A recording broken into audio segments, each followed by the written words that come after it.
Sometimes the universe doesn't whisper, it roars. And in that roar, we're forced to choose, collapse or confront. The grand double doors burst open with a thunderous slam, silencing the room as if struck by lightning. Heads turned in perfect sync, conversations halting mid-sentence as a figure stepped into the opulent wedding hall. Isabel. She stood still in the doorway, her 8-month pregnant belly stretching the fabric of her sky-blue maternity dress. Wind had tousled her dark hair, strands clinging to tear-streaked cheeks, but her eyes burned with fierce, unshakable purpose. In her trembling hands, she gripped a stack of documents, crumpled at the corners from the pressure of her fists. With each step she took down the marble aisle, the room echoed, amplifying the disbelief and tension around her. Her eyes scanned the stunned guests until they landed on him, Derek, the man at the altar. Her husband, the father of her unborn baby. The confident grin Derek wore vanished in a heartbeat. His soon-to-be wife, Kayla, turned to him in confusion, her hands clutching her veil. "Derek?" she whispered, her voice cracking with fear. "Who is she?" But before we dive into this storm, drop a comment below with where you're watching from. Have you ever had to stand up for yourself when no one else would? If you believe in justice and truth, don't forget to like and subscribe. Isabel's life had always been defined by grit and sacrifice. Every morning she rose before the sun, poured herself a strong cup of black coffee, and drove across town to the charming lakeside inn she managed in Savannah, Georgia. It wasn't glamorous, not the kind of job that made headlines, but it was something she owned, something she built with her own 2 hands. The inn was quaint, just 2 stories high, with 14 guest rooms and a tight-knit staff of 12. But to Isabel, it was everything. Her pride, her purpose. She welcomed every guest with warmth and sincerity, remembering names, faces, even the smallest personal preferences. "Morning, Mr. Hanley," she'd say, handing over a fresh towel set. "Hope your meeting goes just the way you want it." Her team admired her, not because she barked orders from behind a desk, but because she rolled up her sleeves and worked right beside them. If phones rang off the hook, she jumped behind the front desk. If the housekeeping staff was down a person, she grabbed gloves and helped clean bathrooms. Isabel believed no task was beneath her if it made someone's day a little better. Even on her most hectic days, she always carved out a few minutes to stand in the cozy lobby and watch the world go by. Rain pattered against the big windows, people rushed under umbrellas, and somehow the quiet chaos outside calmed her. This town, she'd whisper to herself, watching the drizzle, might be soaked half the time, but it's got heart. This town, she'd whisper quietly to herself, might be sticky in the summer and sleepy in the winter, but it was bursting with soul. She loved it all. The uneven brick sidewalks, the creaking trolleys, the humid nights. Savannah wasn't perfect, but to Isabel, it was home. At the end of every long shift, when the last guest had checked in and the inn's old doors were locked for the night, Isabel stayed behind. She'd sit at the front desk, poring over spreadsheets and balancing accounts, determined to make sure everything was flawless. Her coworkers used to tease her about it. "Isabel, girl, you've got to learn to let go," her assistant manager, Tamara, would joke, nudging her playfully on the shoulder. "You're going to burn yourself out before you're 40. Isabel would just wave it off with a tired smile. "If it's not right, I won't sleep anyway," she'd reply with a shrug. That was just who she was. The kind of person who always showed up for others. The kind who gave up weekends and late nights if it meant the inn would shine and her team could thrive. But her world didn't revolve only around work. There was Derek, after all. She could still remember the first time they met. It was at a quiet little jazz bar downtown. She and Tamara had dropped by for a post-shift drink, the kind of thing they rarely did. And then, there he was. Derek had that magnetism, like the kind of man who didn't just enter a room, but owned it. Easygoing, self-assured, with a look in his eyes that made you feel like you were the only one who mattered. He caught her glance before she had time to look away. With a smirk, he strolled right over, his smile lighting up the shadows of the bar. "Mind if I sit?" he asked, motioning to the stool beside her. She flushed slightly, gave a quick nod. "Go ahead." From there, it was like the rest of the world faded. He talked about his grand plans, how he wanted to build a real estate legacy, something that people would remember long after he was gone. He shared his passion for architecture, for designing buildings that reached the sky. And Isabel? She was all in. "You're incredible," he'd told her that first night, eyes locked on hers. "You're not like anyone I've ever known." She had believed him. Why wouldn't she? Derek had a way of making her feel seen. Truly seen, in a way no one had in years. The weeks that followed moved like a whirlwind. Derek would swing by the inn to surprise her with flowers, whisk her off to rooftop bars where the air was thick with warm breeze and promises. One day, he'd whisper, fingers laced with hers as they looked out over the city skyline, "We're going to have it all. You and me." She could still hear him saying it, could still feel the warmth in his voice that night. Her friends and family mostly liked him too. But there were always those little hints.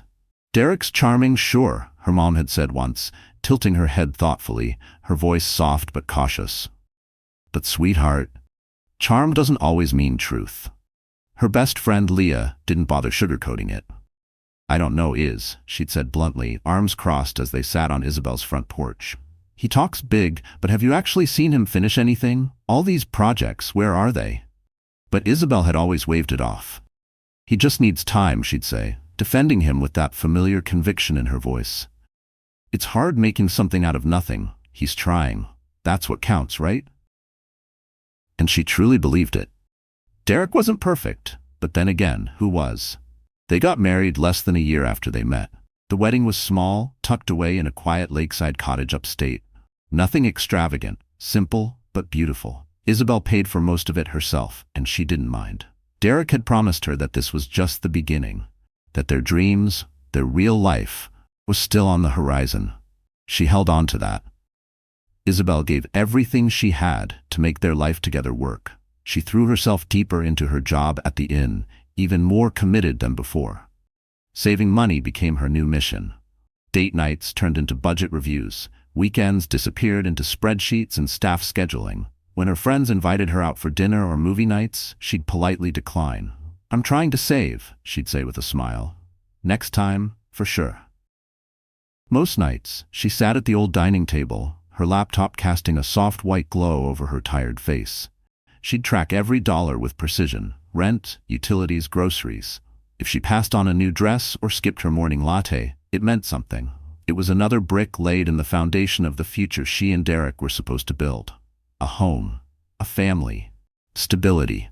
That image pushed her through the long hours. Derek, meanwhile, seemed to live for the now. "I need this," he'd tell her, lifting a tailored navy suit off its hanger. "It's how I'll seal the deal." Isabel would glance at the price tag, her stomach sinking a little. "You really think this will make a difference?" she'd ask, voice soft. "Absolutely," he'd say, that grin flashing again. The same one that had drawn her in all those months ago. "You've got to look the part to play the part, babe." And just like that, she'd let it go. Because Derek was trying too, wasn't he? He was always busy, on calls, buried in his laptop, stepping out for one meeting or another. "It's all for us," he'd say, brushing her cheek with his hand. "You're the reason I'm doing this." She wanted to believe him. She needed to. After all, she wasn't just saving for herself anymore. She was saving for them. For their future. For love. And loving someone, she reminded herself, meant trusting them. Even when things weren't perfect. Isabel hadn't felt that kind of happiness in a long time. It had started on just another ordinary morning. The skies over Savannah were overcast, and the warm air hung heavy with the promise of rain. She woke up with a strange feeling, an odd mix of fatigue and queasiness that lingered, even after her usual strong cup of coffee. At first, she chalked it up to burnout. "Too many late nights," she murmured, poking at a piece of cold toast she never touched. But as the morning wore on, a thought crept in, quiet and impossible to shake. Later that day, with her heart pounding against her ribs, Isabel stopped by the pharmacy. She bought a pregnancy test and drove home in silence, her thoughts spinning. She didn't tell Derek. She couldn't explain why, even to herself. Maybe a part of her was afraid it wouldn't be true, or maybe she was afraid of how much she wanted it to be. And when the 2 pink lines appeared, she gasped, hand flying to her mouth, tears instantly flooding her eyes, disbelief, wonder, awe, all crashing over her in a single breath. That evening, when Derek walked through the door, Isabel could barely contain the news. She waited until after dinner. They were curled up on the couch when she handed him a small paper gift bag she'd tucked beneath the coffee table. "What's this?" he asked, arching a brow as he pulled it into his lap. "Just open it," she said, biting her lip, her hands trembling from excitement. Inside were a tiny pair of gray baby shoes and a simple handwritten note. "You're going to be a dad." Derek stared at it in silence, the whole room stilled, like the moment before a firework goes off. And then he looked at her. His face broke into a wide, honest smile. He whispered, setting the bag aside and pulling her into his arms. "We're going to be amazing parents, I promise." He was already talking about their next steps. "We'll find a bigger place," he said, his voice full of the same unstoppable confidence that had drawn her to him from the start. "Private school, college fund, everything. Our kid's gonna have it all." And Isabel, she let herself get swept up in the dream. She could almost see it. The nursery, painted in soft pastels, tiny onesies folded into drawers, stuffed animals lined up on shelves like sentries. She pictured their baby's first steps, first laugh, first everything. For the first time in what felt like forever, she believed in their future again. Like the cracks that had once scared her were slowly sealing over. But the thing about cracks, they never really disappear. Not unless you fix them. And not looking doesn't make them go away. About a month later, it happened. They were sitting at the dining table after dinner, dishes still scattered between them. Isabel was absent-mindedly rubbing her small but growing belly when Derek cleared his throat. He looked serious, already showing just a little. Derek cleared his throat, shifting in his seat. Isabel looked up, sensing something was weighing on him. "I've been thinking," he said, leaning forward, resting his elbows on the table. "About the baby, about us." Isabel tilted her head, curiosity flickering in her eyes. "Okay, what about us?" Derek took a deep breath, the kind you take before saying something big. "I've got an opportunity," he began. "A business deal. It's huge. If it works out, we'll be set. No more budgeting, no more scraping by. We'd have everything we ever dreamed of. The big house, a college fund, all of it." Isabel blinked, caught off guard by the sudden intensity in his tone. "What kind of deal?" she asked, a frown starting to form. "It's a real estate investment," he said quickly, his words tumbling out like they'd been rehearsed in the mirror. "There's this development project going up near downtown. I've got it in, but I need capital. It's $60,000, but that's the buy-in for something life-changing." Isabel's stomach turned. $60,000. That was all of it, their entire savings, everything she had squirreled away over the years. She folded her hands slowly on the table. Her voice came out soft. "That's everything we've got, Derek." "I know," he said, reaching across the table and taking her hand in his. "But think about it. This isn't just for me, it's for us. For the baby. Don't you want to give them the life we always talked about? One where they don't have to struggle like we did?" Isabel stared at him, her thoughts swirling. She did want those things. Of course she did. But giving up their savings? That money represented years of hard work, careful planning, sacrifices. It was the foundation of the future she was trying so hard to build.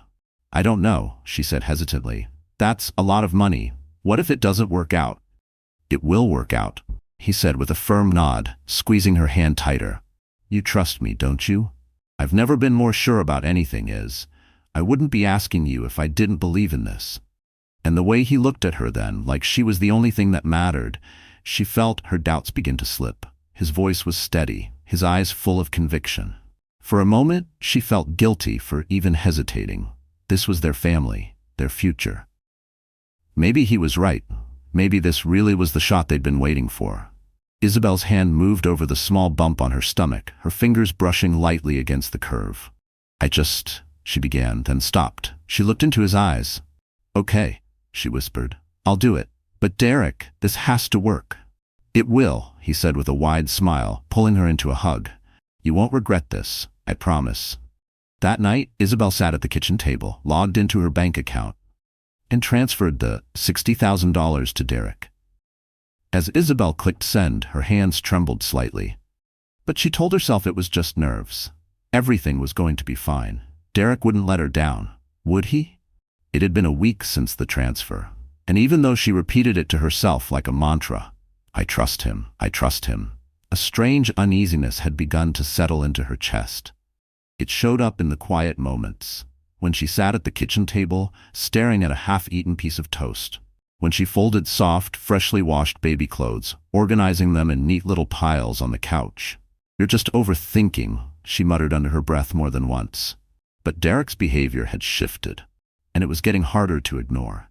He had always been talkative, always eager to share his ideas, his plans, but now he was distracted, distant.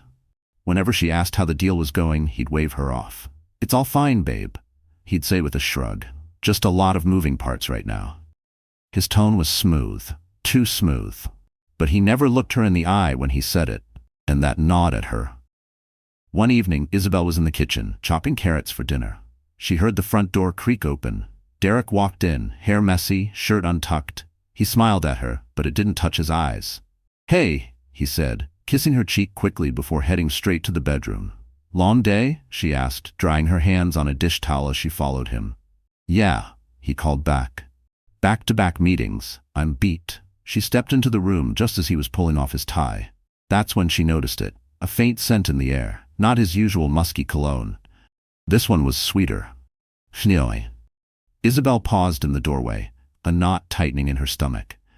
"Is that a new cologne?" she asked, keeping her voice light. Derek froze just for a beat before tossing the tie onto the bed.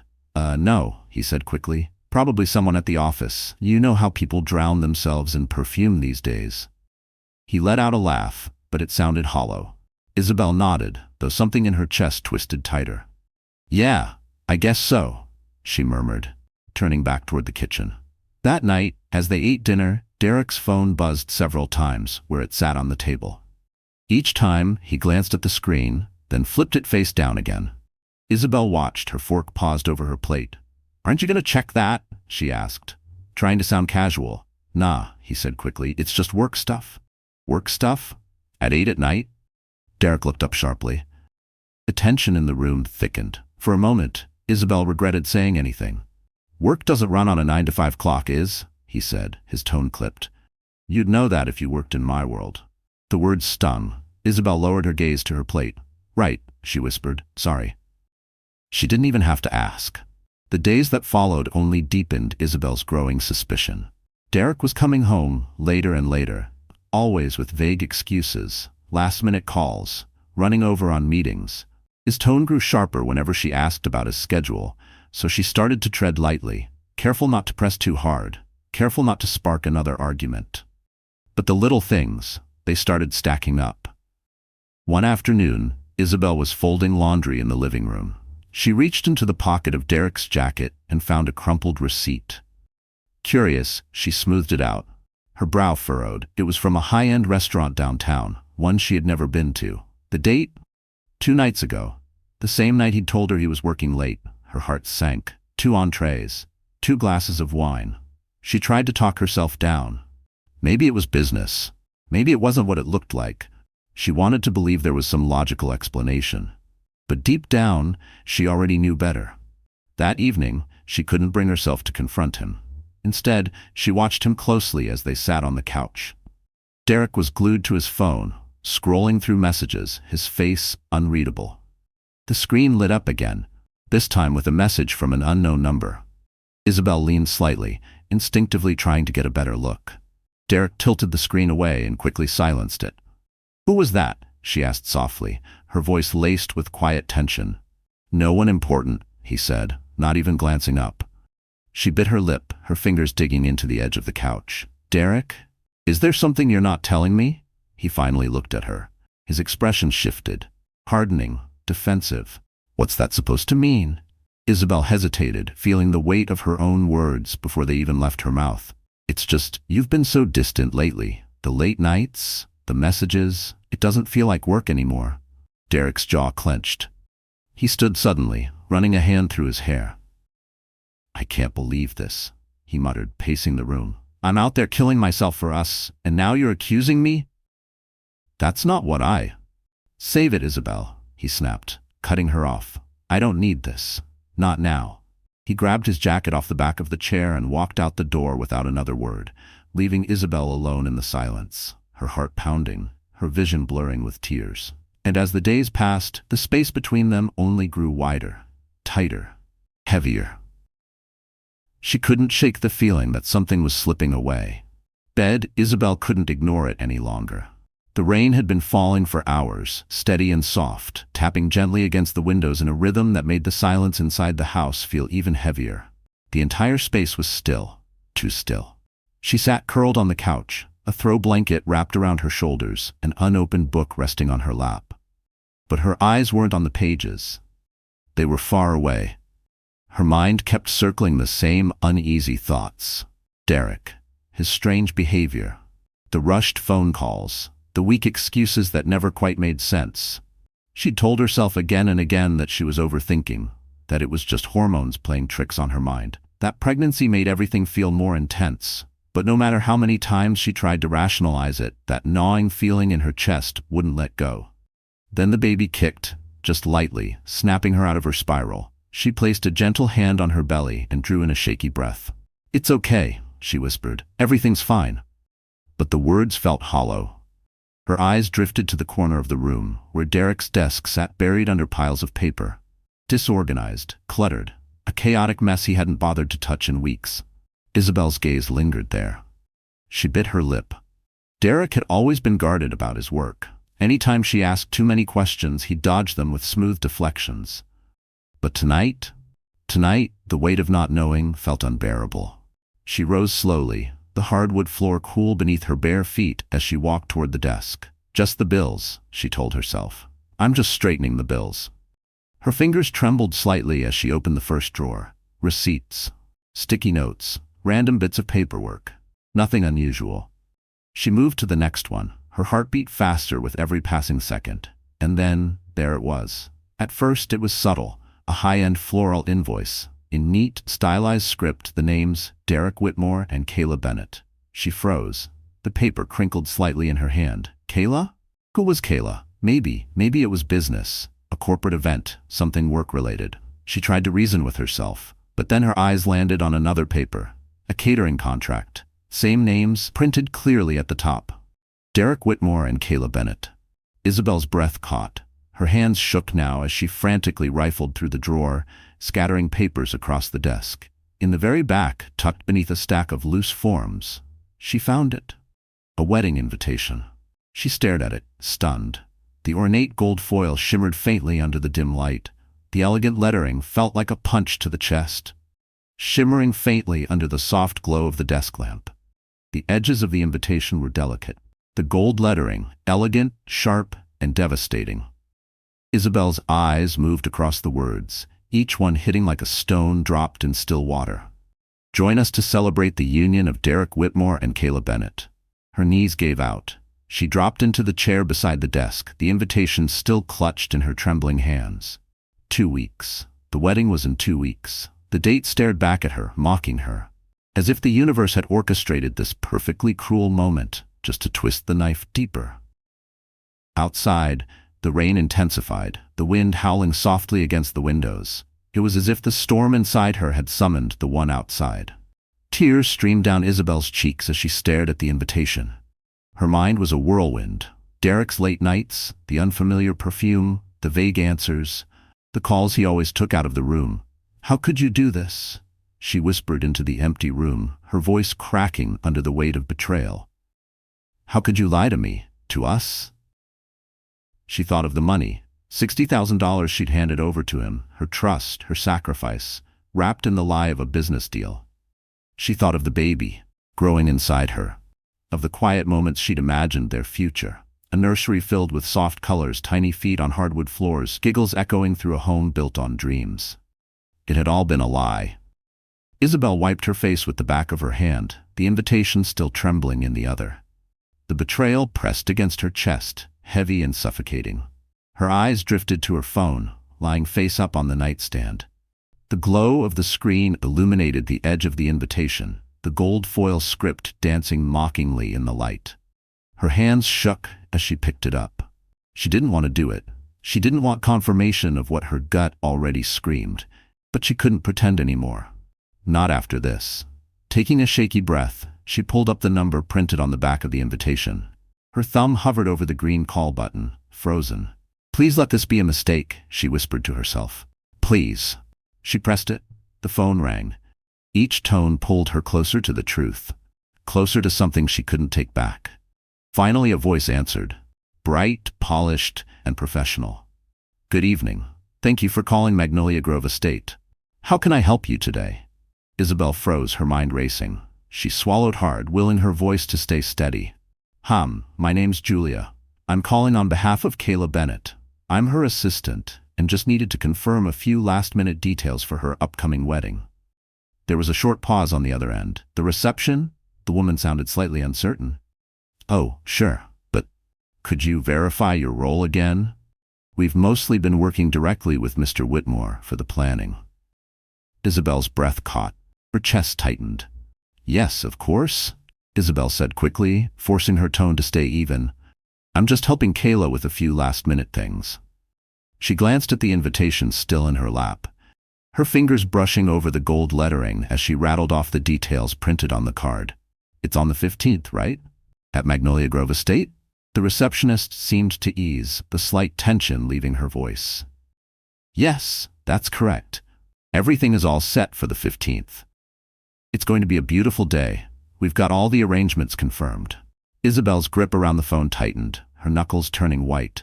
She could barely breathe, but somehow she kept her voice steady. Great. Could you remind me what's been confirmed? Just want to make sure Kayla has everything she needs. The receptionist gave a light, almost cheerful laugh. Oh, don't worry. Mr. Whitmore has been very thorough. He's made sure everything is perfect for Kayla. The flowers, the catering, the music, it's all been taken care of. He's really been such a gentleman. Isabel's stomach turned. The words hit her like acid, bitter and impossible to swallow. Her throat burned as bile rose. Hang up, her mind begged. Don't listen to this. Stop hurting yourself. But she couldn't stop. And, the payment? She asked, barely above a whisper. All sorted, too. The woman replied casually. I believe Mr. Whitmore used his business account for the initial deposit. It was very generous. He made sure there wouldn't be any issues. Isabel's vision blurred. Tears welled up in her eyes and slipped down her cheeks before she could even wipe them away. She reached for the nightstand to steady herself, the edge digging into her palm as she pressed the phone harder to her ear. The room seemed to tilt around her. Everything was spinning.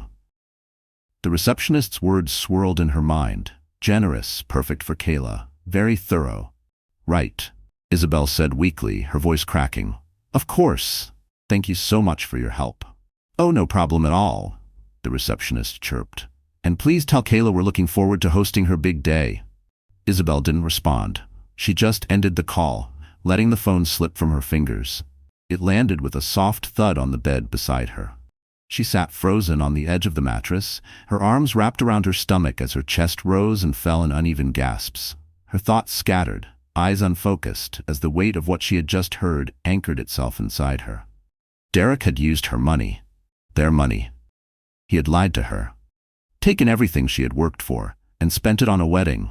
A wedding with someone else. The phone lay discarded beside her, its screen now dark, but the receptionist's words echoed in Isabel's head like a cruel whisper she couldn't silence. Mr. Whitmore made sure everything was perfect for Kayla. He's been such a gentleman. Her legs buckled again as she tried to stand. The room spun. Before she knew it, she was back on the floor, her arms wrapped tightly around her belly. It wasn't a conscious decision. It was instinct. Primal. As if shielding her unborn child could somehow protect them both from the truth that had come crashing down like a wave. Tears streamed down her face, hot and relentless, dripping onto the soft fabric of her maternity dress. She rocked slightly, back and forth, a quiet rhythm of devastation as memories of Derek's promises poured through her mind like poison. You're my world, Eyes. I'm doing this for us. For the baby. We're going to be amazing parents. Just you wait. Trust me. This is for our future. Each word he had spoken to her felt like a dagger now, twisting deeper with every breath. How could he? How could someone lie so convincingly? Look her in the eye every single day and still live a secret life behind her back? She thought of all the moments she doubted her instincts. Every time something had felt off, she'd told herself she was imagining things, that she was hormonal, that Derek deserved her trust. But he didn't. Not then. Not now. Her fingers clutched at the fabric of her dress, gripping tightly until her arms ached. She tilted her head back, letting out a shaky breath that cracked into a broken sob. The baby moved inside her, a soft, gentle shift. It grounded her, because this wasn't just about her anymore. It wasn't just her pain. She wasn't only grieving the relationship she thought she had. She was grieving the family she believed they were building together. Minutes passed. Maybe longer. She wasn't sure. Eventually, the tears slowed. Her breathing steadied, though the ache in her chest still pulsed like an open wound. With trembling hands, she wiped her damp cheeks. Then her eyes drifted back to the desk, scattered papers, printed contracts, the wedding invitation with its elegant damning script. It all sat there like evidence in a courtroom, demanding a verdict. What now? The question clung to her. The idea of confronting Derek flashed through her mind, of throwing the evidence in his face, demanding answers, screaming the truth until he couldn't hide behind his lies. But what would he do? Deny it? Twist it? Gaslight her into thinking she was the unstable one? Her eyes settled on the invitation once more, its gold lettering catching the soft glow from the desk lamp. 2 weeks. The wedding was in 2 weeks. If Isabel waited until then, if she showed up uninvited, right there in front of Derek, Kayla, their guests, their families, there would be no running from it. No way for him to spin another lie. No way to twist the truth. Everyone would see it. All of it. Her stomach twisted at the thought. Was she really the kind of woman who could do that? Could she walk into a room full of strangers, shatter the illusion and expose the man she once loved? Watch everything burn to the ground in front of them all? She didn't want to be that person. She had always been the one who held things together. The woman who stayed quiet, who endured the pain so others wouldn't have to. The steady one, the strong one. But this was different. This was too much. Isabel pushed herself up from the floor, her legs trembling beneath her, but her resolve was solidifying. She needed proof. All of it. If she was going to do this, if she was going to walk into that wedding and tell the truth, she had to be ready. She started with their marriage certificate, carefully pulling it from the filing cabinet tucked in the corner of the room. The paper felt heavier than she remembered. Every word printed on it a reminder of the vows Derek had broken. She placed it on the desk next to the invitation. Next, she logged into her bank account. Her hands shook as she navigated through the transaction history. There it was, the $60,000 transfer. It stared back at her like a scar she couldn't cover. She printed it, added it to the growing pile on the desk.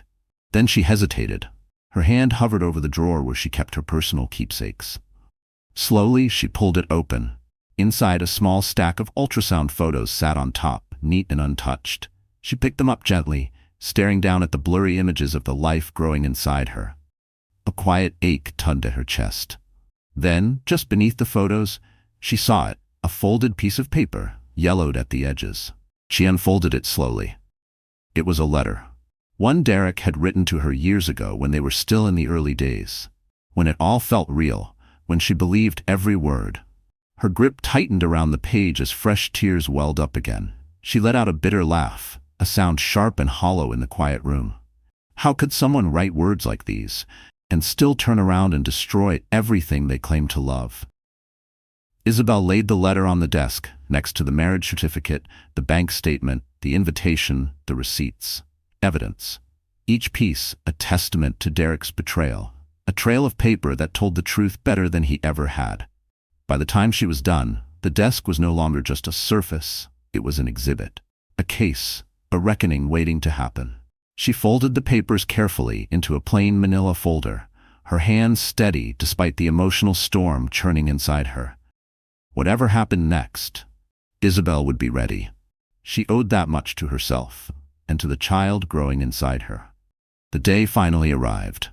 Isabel's fingers gripped the steering wheel tightly, her knuckles bone-white as she drove through the rain-slicked streets of Savannah. The windshield wipers squeaked rhythmically, barely keeping up with the drizzle. Her heart thundered in her chest, so loud she could hear it in her ears. Her stomach flipped and twisted, a sickening cocktail of nausea and dread. The folder of evidence sat on the passenger seat like a co-pilot, silent but heavy. It was everything: proof, betrayal, truth, a reckoning waiting to unfold. As she approached the highway, her phone buzzed on the console. She glanced down. Derek. His name lit up the screen. Her breath hitched. For a split second, she considered letting it ring, letting it go to voicemail. But the sound, each tone, felt like a hammer driving into her chest. She couldn't risk raising suspicion. With trembling fingers, she swiped to answer. "Hey," she said, trying to sound normal, though her voice cracked slightly. "Hey, babe." Derek replied, his tone smooth. Too smooth. Casual. Like nothing was wrong in the world. "Where are you? You've been gone a while." Isabel gritted her teeth. The calmness in his voice sparked a slow-burning fire in her chest. "Just running some errands," she replied, steadying her tone. "Needed a few things for the baby." "All right," he said with a soft chuckle. "You're getting close now, huh? Not long until we're parents. Can you believe it?" Her grip on the wheel tightened, her nails digging into the leather. The audacity of it. Talking about their child as if he wasn't preparing to marry someone else. As if he hadn't gutted everything they'd built with a smile on his face. She swallowed hard. "Yeah," she said, her voice quiet, almost distant. "Not long now." "Well, I'll see you tonight," he said cheerfully. "Got a couple things to take care of first, but we'll talk more then." "Sure," she replied. Her voice came out sharper than she meant it to. "Love you," Derek added. His words were razors, polished, practiced, slicing straight through her. Isabel stared at the road ahead. For a brief moment, she thought about saying it back. Thought about letting herself pretend, just for a second longer. But her lips wouldn't move. She hung up without replying. The phone dropped back onto the console with a dull clack. Her hands were shaking. The call left her raw, emotionally unspooled, her thoughts spiraling. Grief clawed at her, sinking in, but it was soon overtaken by something hotter, sharper. Anger. She replayed his voice in her head. His calmness. His easy laughter. The lies, so smooth they almost sounded like love. Even now, he was convincing. Even now. The betrayal burned in her veins, and yet, beneath the rage, there was doubt. A sliver of hesitation burrowed deep in her chest. Was she really ready to do this? To walk into his perfect day? To look him in the eye and tear it all down in front of everyone? Her fingers drifted to her belly, gently brushing over the curve, seeking reassurance, seeking strength. She wasn't alone. Not anymore. If I don't do this now, he'll keep getting away with it. Isabel whispered the words to herself, her voice trembling. For my child's sake, I can't let that happen. By the time she reached the venue, the rain had softened into a gentle drizzle. The gray skies cast a muted glow over the sprawling property of Magnolia Grove Estate. She pulled into a spot near the edge of the lot and let the engine hum for a few moments, trying to catch her breath. She looked at the folder on the passenger seat, her chest tightening, her jaw clenched. Her resolve hardened. "You can do this," she murmured, though her voice was barely more than a breath. When she stepped out of the car, the grandeur of the venue hit her like a wave. Towering floral arrangements lined the entrance, their colors lush and vibrant, almost blinding. She paused for a moment, her eyes lingering on the cascading orchids, the peonies, the roses in full bloom. A bitter thought surfaced. She paid for those flowers. The pit in her stomach grew as she made her way toward the main hall. Through the tall windows, she could see the guests inside, laughing, chatting, drinks in hand. Their joy drifted through the damp air like a psalm she didn't belong to. The scene was warm, welcoming. To anyone else, it would have looked like a dream. But to Isabel, it felt suffocating. Every smiling face, every soft chuckle, every clink of champagne glasses, all of it was a sharp, mocking contrast to the storm raging inside her. She stood just outside the grand double doors of the wedding hall. Her heart pounded so hard she could feel it in her throat. The scent of roses and expensive perfume hung heavy in the air, curling around her like a noose. Her stomach turned.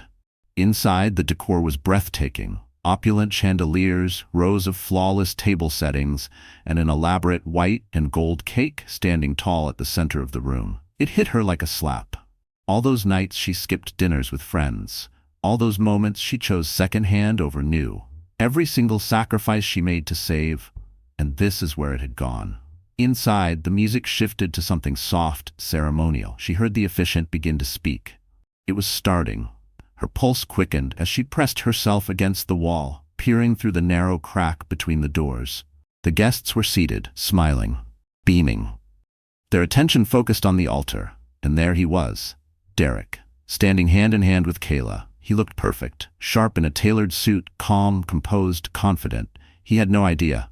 No idea that just feet away, the woman he betrayed was standing ready to blow his lies wide open.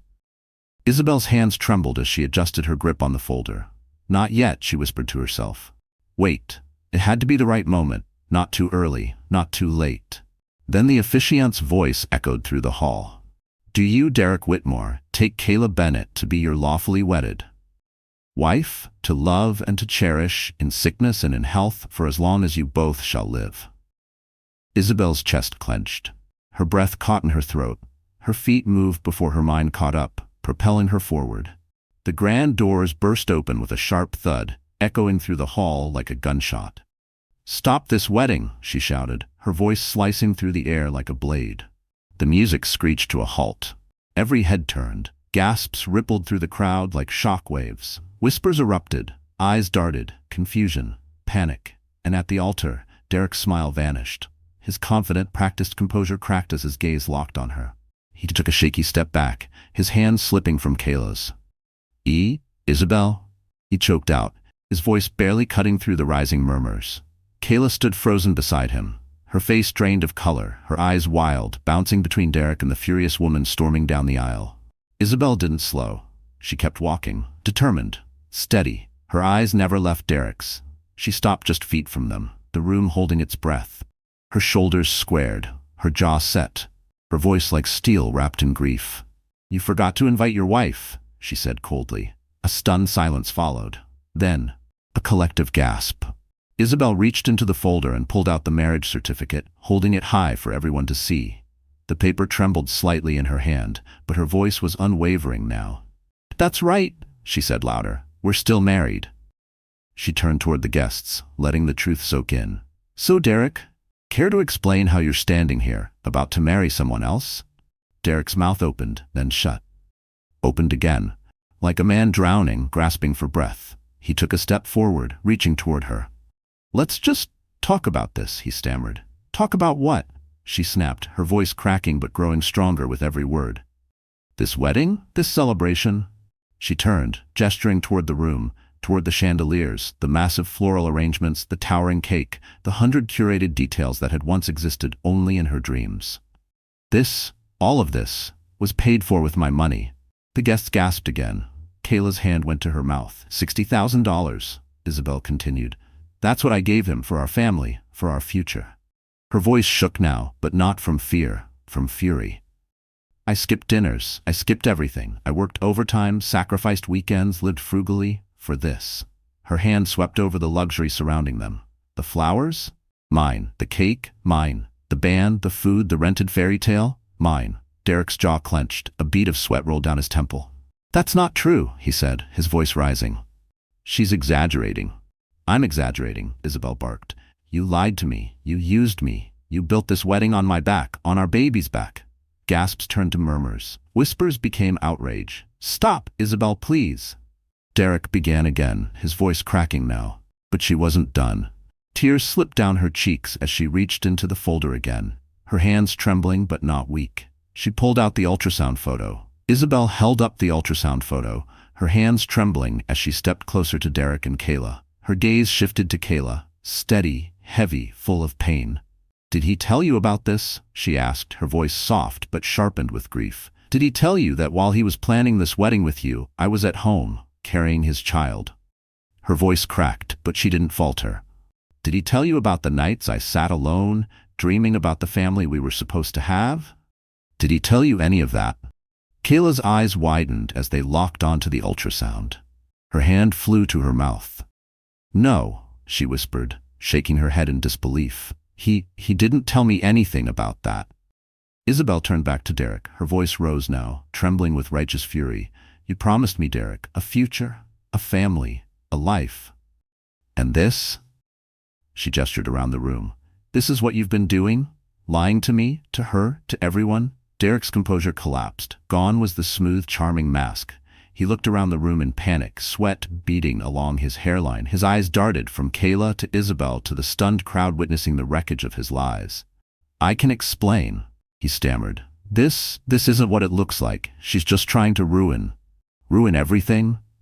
Kayla's voice cut through the room like glass. She turned on him, hands clenched at her sides, her face a mask of fury and betrayal. What is she talking about, Derek? Is it true? Are you married? Does she really have your child? Derek flailed, reaching for excuses. It's complicated, he said weakly. I was going to tell you. When? Kayla snapped, tears brimming in her eyes. Before or after we said our vows? I believed you, she choked, her voice breaking as the pain poured out. I trusted you. You're a liar, a cheat. I can't believe I fell for this. The room was silent now, a church of exposed truth and broken trust. Isabel stood there, letting it all unfold, watching Derek crack under the weight of his own destruction. The fire in her chest still burned, but for the first time she felt something else, relief. It was done. The truth was out, and there was no going back. Derek looked at her then, pale, desperate. Isabel, please, this isn't the place, he said, stepping forward cautiously, voice shaky. Let's go somewhere private. We can talk about this. You're blowing everything out of proportion. Isabel didn't move. Her jaw tightened, her eyes burned. She didn't need to say a word, because the altar was no longer a symbol of love. It was a stage of exposed lies. And the truth? It spoke louder than she ever could. Before Derek could say another word, the sound of heavy footsteps echoed through the hall, sharp and deliberate, cutting through the thick tension like a blade. The grand double doors at the back of the room burst open with a loud bang. 2 uniformed police officers strode in, their presence commanding immediate attention. Gasps rippled through the stunned crowd. Heads turned. Guests craned their necks to see what was happening. The lead officer stopped near the aisle, his voice calm but firm. Derek Whitmore? Derek froze. His head snapped toward them. Yes, he stammered, his voice barely audible. The officer stepped forward, tone unwavering. You are under arrest for fraud and bigamy. The room exploded. Guests gasped, whispers surged, chairs scraped. A tidal wave of shock rolled through the once celebratory crowd. Kayla staggered backward, her hand covering her mouth, her face pale with disbelief. Derek's eyes widened in pure panic. Wait, no, there's been a mistake, he shouted, voice cracking under the weight of the moment. I didn't do anything wrong. He turned toward the officers, hands raised, desperate. This is a misunderstanding. I can explain. Just listen to me. But the officers didn't hesitate. The lead officer reached for his belt, pulling out a pair of handcuffs. Sir, please don't make this harder than it needs to be. Step forward. Derek's gaze darted across the room, from the stone-faced officers to the shocked guests, to Kayla, and finally to Isabel. His breathing quickened. Panic swelled. No, you don't understand. I was just... He suddenly spun on his heel, bolting toward the side door. But he didn't make it far. The second officer moved fast, grabbing him by the arm, twisting it behind his back in one swift motion, and slamming him against a nearby column. Let me go, Derek shouted, his voice cracking as he struggled. You don't know what you're doing. I didn't do anything wrong. Handcuffs clicked shut around his wrists. Isabel stood still, watching. The man she once believed in. The man who promised her a future. A family, now restrained, exposed. She felt a strange swirl of emotions, relief, anger, and an aching, hollow sadness. She had loved him once. But that man, the one being dragged away in handcuffs, was no longer real. Kayla stood frozen, mascara-streaked tears sliding down her cheeks as she stared at Derek. The betrayal, the collapse, it was written all over her. Then suddenly, something snapped inside her. You used me, she screamed, her voice shaking with rage. You used me, Kayla spat, her voice shaking with fury. You used all of us. She stepped forward, tears streaming, her hands trembling as she yanked the engagement ring from her finger. You lied to me. To her, to everyone in this room. Derek didn't speak. Couldn't. The officers were already leading him toward the exit, his desperate protests dissolving into background noise. I hope you rot for this, Kayla hissed, her voice cutting through the silence like glass. Then, with one sharp flick of her wrist, she threw the ring. It bounced across the marble floor with a metallic clink and landed at Derek's feet. He flinched, shoulders slumping, his face collapsing into something almost unrecognizable. Defeated, there was no getting out of it now. Not with handcuffs on, not with the truth unraveling around him like smoke. As the officers reached the doors, Derek looked back over his shoulder, his eyes locking onto Isabel one final time. But she didn't flinch. There was no sympathy in her expression, no softness, no forgiveness, only truth. The officers led him out of the hall, and then the silence broke. A wave of murmurs swept through the crowd, whispers, gasps. Some guests covered their mouths, others leaned into each other, stunned, like they were trying to process the wreckage in real time. Kayla stood frozen, her chest heaving, her fists clenched at her sides. Then she turned. Her tear-streaked face softened, just slightly, as she looked at Isabel. Neither woman said a word. They just stood there, facing one another in the middle of the wreckage, the air between them thick with pain, betrayal, and something else, understanding. Kayla's lips parted, like she wanted to speak, but no words came. Instead, she gave a small, almost imperceptible nod, a silent gesture of respect, of solidarity. Isabel returned it, her face unreadable, but her eyes steady and full of quiet strength. They had both been deceived, they had both been used, but they had survived. The once perfect wedding venue, so recently filled with music, champagne, and curated joy, now buzzed with shock and disbelief. Guests gathered in huddled clusters. "I can't believe it," one woman whispered, shaking her head. "He seemed so charming," another added, her voice sharp with disbelief.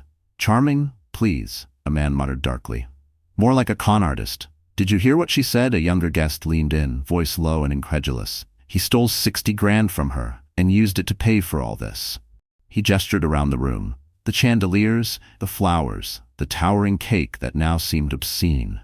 Near the front, Kayla's parents stood like statues, their expressions locked in disbelief. Her mother's hand trembled around the pearls at her neck, her voice low and bitter as she turned to her husband. "You said he was perfect for her." Kayla's mother hissed, her voice trembling. "You said he was a good man." Her husband, red-faced and rattled, snapped back. "How was I supposed to know? He fooled all of us." Near the back of the room, Isabel stood quietly, her chest rising and falling as she tried to catch her breath. She watched as the officers led Derek out through the grand doors, the man she once thought she knew, now just a stranger in handcuffs. Her heart ached, not for him, but for everything she had lost. Everything she had believed in. Everything that would never be the same. A man in plain clothes approached her, his presence calm but unmistakable. A detective. He had been standing off to the side, observing everything, silent until now. "Isabel Whitmore?" he asked gently. She nodded, her voice barely holding. "Yes." He glanced toward the doors where Derek had just vanished, then back at her. His voice dropped low, quiet enough that only she could hear. "You did the right thing." Isabel blinked, startled. The detective continued. "This isn't the first time he's done something like this. We've been tracking him for a while. He'll be facing charges from multiple victims." A strange feeling washed over her, a mix of relief and grief, vindication and sadness. She paused, swallowing the lump in her throat. "I just wanted the truth to come out." The detective gave her a kind nod. "Well, it did. And because of you, he won't hurt anyone else." He turned and walked away, disappearing into the buzz of the room. Isabel let out a shaky breath. Her hands moved instinctively to rest on her belly. The baby shifted slightly, as if reminding her, "You're not alone." She looked around the hall. Guests were still murmuring, shaken. Kayla was surrounded by her family, head bowed, tear-streaked and silent. It was all a mess, a once beautiful illusion, now shattered. Outside, the rain had returned. A soft drizzle streaked down the tall windows like the sky itself was mourning. Isabel walked slowly toward the exit. She paused at the threshold. The cool air hit her skin. Raindrops kissed her cheeks, mixing with the tears she hadn't realized were still falling. She closed her eyes, took a deep breath, and felt something she hadn't felt in weeks: hope. It was faint, gentle, but real. With slow, steady steps, Isabel walked to her car. She opened the door, placed one hand on her belly, and whispered, "We're going to be okay." And for the first time, she believed it. Cameras clicked, pens scratched across notepads. The buzz of quiet anticipation filled the courtroom, thick with tension. At the center of it all sat Derek. His suit was flawless, tailored to perfection. Not a wrinkle in sight. He sat tall, back straight, as if he still controlled the room. He leaned in toward his attorney, whispering something with a smug half-smile curling at the corners of his mouth. Every so often, he glanced around casually, like this was just another deal he could charm his way out of. A show, a performance. And he believed he was still the star. Across the room, Isabel sat at the witness stand. Her hands were clasped tightly in her lap, knuckles pale. The low hum of murmured conversation felt distant, like it belonged to a different world. She focused on the papers in front of her, on her breath, on her heartbeat, pounding in her ears. Then her name was called. She stood slowly. She could feel every eye in the courtroom lock onto her. The press, the jury, the judge, the man who betrayed her, all of them. Her knees trembled slightly, but she squared her shoulders, lifted her chin, and took her place. The prosecutor approached, calm, poised, steady. "Mrs. Whitmore," he began, "could you please state your name for the record?" "Isabel Whitmore," she said softly. Her voice trembled. She paused, cleared her throat. "Isabel Whitmore," she repeated, stronger this time. The prosecutor gave her a small, encouraging nod. "Thank you. Now, Mrs. Whitmore, can you describe your relationship with the defendant, Derek Whitmore?" Her eyes flicked toward Derek, who now leaned back in his chair, arms folded as if none of this mattered, as if she was just another obstacle to maneuver around. Her stomach turned. But she turned away from him, back to the prosecutor. "He's my husband," she said, her voice steady now. Or, at least, he was. A ripple moved through the courtroom, soft whispers, raised brows. The prosecutor stepped closer. "And can you tell us about the events that led to this case?" Isabel drew in a breath. "Derek convinced me to give him $60,000, she began, voice unwavering. "He told me it was for a business deal, that it would secure our future, mine, his, and our babies." Her voice cracked slightly on the last word. In the gallery, a few faces softened. Still, she pressed on. "I trusted him. I believed every word. I transferred the money willingly because I thought we were building a life together." She paused. The memory returned, the moment she found the invitation. That gold-embossed lie. "But then," she continued, "I found out it wasn't for a business deal." Her throat tightened, but she didn't stop. "He was using the money to pay for a wedding, his wedding, to someone else." Another wave of gasps moved through the gallery. The prosecutor nodded, stepping back with quiet approval. "No further questions, Your Honor." Isabel began to rise. But before she could take a step, Derek's attorney stood sharply, his tone slick and rehearsed. "Mrs. Whitmore," he said, a faint smirk on his lips, "if I may." Isabel sat back down, her chest tightening as she braced herself for what was coming. "Mrs. Whitmore," Derek's attorney began, pacing slowly in front of her like a predator sizing up its prey, "you've just described in great detail how you willingly gave my client $60,000. Is that correct?" "Yes," Isabel said. Her voice was steady, measured. "So just to clarify for the court," the lawyer continued, his tone oily, deliberate, "this money wasn't stolen. It wasn't taken by force. It was a gift. You transferred it into his account voluntarily. Isn't that right?" Isabel hesitated, just for a second. She could already feel how he was twisting it. "I gave him the money," she said slowly, "because he said it was for us, for our family." The lawyer nodded, that smug smile beginning to creep in. "Ah, but you didn't sign a contract, did you? There's no legal document stating how this money was to be used?" "No," Isabel admitted, her voice dropping slightly. "And my client didn't force you to transfer the money, did he?" "No," she said again, the heat rising in her cheeks. The lawyer turned to the jury now, arms spreading dramatically. "Ladies and gentlemen, what we have here is not a case of fraud. It's a case of regret." He let the words hang in the air, pacing with a theatrical calm. "Mrs. Whitmore willingly gave this money to my client, and now, because their relationship didn't work out, she's trying to paint him as a criminal." Isabel's hands curled into fists, her nails pressing into her palms. She could feel her breath quicken. "That's not true," she said, her voice trembling but strong. The lawyer didn't flinch, didn't even look at her. "She's bitter. Plain and simple," he continued, turning back to the jury. "She's trying to destroy my client's life because she couldn't let go when he moved on." "Objection." The prosecutor cut in sharply. "Withdrawn," the defense lawyer replied coolly, already turning back to Isabel. "Mrs. Whitmore," he said, "do you have any concrete proof that my client never intended to use the money for your future?" Isabel opened her mouth, but no words came. No text messages, no emails, no contract, just receipts, timelines, betrayal, and a golden invitation to a wedding she was never meant to see. The lawyer smirked, exactly the silence he was hoping for. "No further questions, Your Honor," he said, his voice lined with smug satisfaction.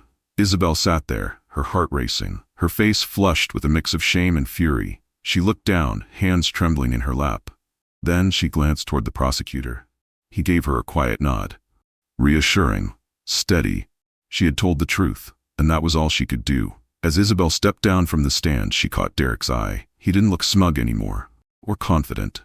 He looked worried, and somehow that was enough. Enough to remind her she had already taken her power back.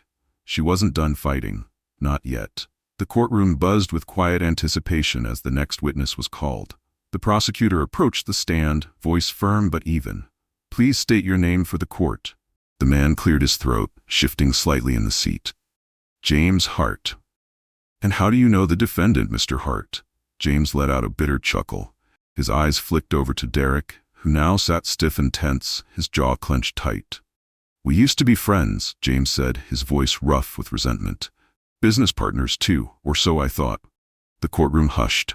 "Derek and I started a real estate project together a few years ago. He told me it was a guaranteed win, said we'd be rich. I believed him." He paused, his voice thickened. "I put everything into it, my savings, my time, my trust." The prosecutor leaned in. "And what happened?" "There was no project," James said bluntly. "No deal. He took my money and vanished." A wave of murmurs rippled through the courtroom. The prosecutor raised a hand, calming the noise. "And did you confront Mr. Whitmore about this?" "I tried," James said, his eyes narrowing as he stared across the room. "But by the time I figured it out, he was gone, changed his number, moved. I never saw him again, until now." He gestured toward Derek, bitterness carved into every word. Derek's lawyer shot to his feet. "Objection, Your Honor. This testimony is irrelevant and highly prejudicial." The judge didn't flinch. "Overruled. Continue, Mr. Hart."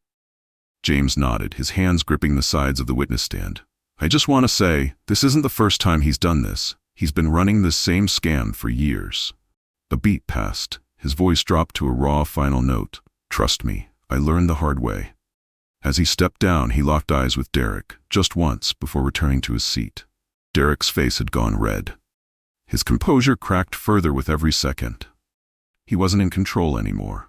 The prosecutor called the next witness. A woman in her 30s walked to the stand, sharp and composed, but her body language radiated a quiet frustration beneath her professionalism. "Please state your name for the court," the prosecutor asked. "Laura Bennett." "And what is your connection to the defendant?" Laura adjusted her glasses, her jaw set. "I was the planner for his wedding." She glanced toward Derek, then at Isabel, with a brief flicker of sympathy in her eyes. "He hired me to manage everything, the flowers, the venue, the food. Said money was no issue. Paid everything up front." "And did Mr. Whitmore ever mention he was married?" Laura snorted softly. "Absolutely not. He said he was single, told me he was marrying the love of his life, said he wanted it to be perfect." She paused. "If I had known what was really going on." "If I had known what was really going on," Laura said, her voice clipped, "I would have refused to work with him." The prosecutor nodded. "And to your knowledge, how did Mr. Whitmore present himself to the vendors?" "Like some big-shot entrepreneur," she said with a shrug. "Single, wealthy, generous. He charmed everyone, made us all believe he was someone important. But now—" She trailed off, shaking her head again. Derek's lawyer stood abruptly. "Objection, Your Honor. Speculation." The judge gave a nod. "Sustained. Stick to the facts, Miss Bennett." "Of course," Laura replied, then stepped down, her heels clicking across the floor. The weight of her words lingered as she returned to her seat. The courtroom was quiet again, tense. Derek fidgeted, his fingers twitching against the defense table. His once confident smirk had completely disappeared. When closing arguments were made, the room held its collective breath. All eyes turned to the judge, who straightened her posture, her voice firm and unwavering as it cut through the silence. "Derek Whitmore," she began, "your actions were calculated, cruel. You preyed on the trust of those who believed in you. You exploited their hopes, their dreams, their futures, for your own personal gain." Isabel sat on the edge of her seat, her hands clenched tightly in her lap, her heartbeat echoing in her ears. "This court," the judge continued, "will not tolerate such deceit." Derek's face turned ashen. He gripped the edge of the table, his jaw locked as if bracing for a blow. "You are hereby sentenced to 7 years in prison for fraud," the judge said, her tone sharp. and ordered to repay Mrs. Isabel Whitmore the full $60,000 you stole from her. Additionally, restitution will be made to your other victims pending further investigation. Derek shot to his feet. Your Honor, please, this is a misunderstanding, he cried, his voice cracking. I didn't mean. Enough, Mr. Whitmore, the judge cut in, her tone final. You've had your chance to speak. As the bailiffs approached, Derek's desperation grew louder, more frantic. This isn't fair. I was just trying to build a life. I didn't mean to hurt anyone. The courtroom stayed silent. Then, click. The sound of the handcuffs echoed through the space. His eyes darted around the room, finally landing on Isabel. Isabel, please. His voice broke. You know me. You know I didn't mean this. Help me. Please. She met his gaze, steady, calm, unyielding. I thought I knew you, she said softly. But I was wrong. His shoulders sagged. The last of his bravado shattered. The bailiffs turned him toward the back doors, and with one final push they led him out of the courtroom. As the door slammed shut behind him, the room exhaled, a collective breath of release. It was over. The tension finally broke as Isabel stepped out of the courthouse. The sunlight streaming through the tall glass doors felt warm against her skin, a sharp contrast to the storm she had just walked through. We're going to be okay now, she whispered. Her voice, though quiet, carried the kind of strength that could move mountains. I promise. She stepped forward into the light, ready to begin again, ready to rebuild. The golden afternoon sun spilled gently through the windows of Isabel's small, cozy home, casting a soft glow over the living room. The space was quiet, peaceful, a sanctuary. She sat on the worn couch, her arms wrapped around her newborn daughter, holding her close. The baby let out a tiny yawn and snuggled deeper against her mother's chest. The scent of lavender lingered in the air, and a soft melody played from a speaker tucked on a nearby shelf. It wasn't the life Isabel had imagined a year ago, but it was hers, and it was enough. She glanced around the room, the second-hand furniture she had chosen with care, the colorful baby toys scattered across the floor, the framed ultrasound on the mantel. Everything in this space had been built with her own two hands. And for the first time, she felt proud. Isabel thought back on the long road that had brought her here. The betrayal, the courtroom, the fear that she wasn't enough. The nights she cried herself to sleep, the mornings she had to force herself to get up and keep going. But here she was, still standing, still fighting, and holding the most precious part of her future in her arms. It wasn't easy, she said softly, looking down at her sleeping daughter's face, but we're stronger now. She brushed a kiss across her baby's forehead. And I'll teach you never to settle for less than you deserve. No one will ever take advantage of us again. Her voice didn't waver. It was filled with determination and love. Meanwhile, far from the warmth and light, Derek sat alone in a stark gray prison cell. The fluorescent lights above buzzed faintly, casting a sterile glow over the cold concrete. He leaned against the metal bed frame, his head bowed, his body weighed down by the silence. The tailored suit was long gone, replaced by the orange jumpsuit of a man who had lost everything. The smirk that once clung to his face had vanished. All that remained was a hollow shell and the echo of his own choices. He thought about the money, the admiration, the lifestyle, the lies. And then, he thought about Isabel. He thought about the way she had stood tall in court, unafraid, unshakable. The image gnawed at him. For the first time in a long time, regret twisted in his chest.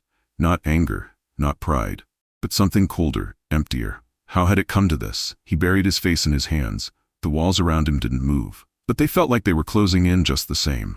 His world, once full of sparkle and illusion, was now reduced to a stark gray box and the wreckage of the lies he'd built it on.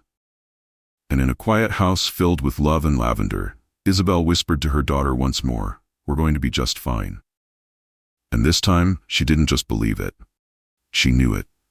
Dear friend, life has a way of breaking us, and then slowly, quietly offering us the tools to rebuild.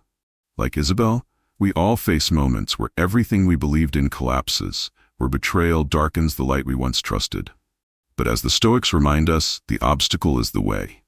What hurts can also shape us. What ends can also begin something new.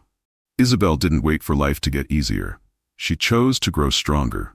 She didn't crumble under the weight of her pain. She rose, holding her child and her dignity like armor. The peace she now holds wasn't handed to her. She earned it. And so can you. You are not what happens to you. You are what you choose to become after. If this story moved you even just a little, please take a moment to like, share, and subscribe to the channel. Your support helps us keep telling stories that speak to the heart.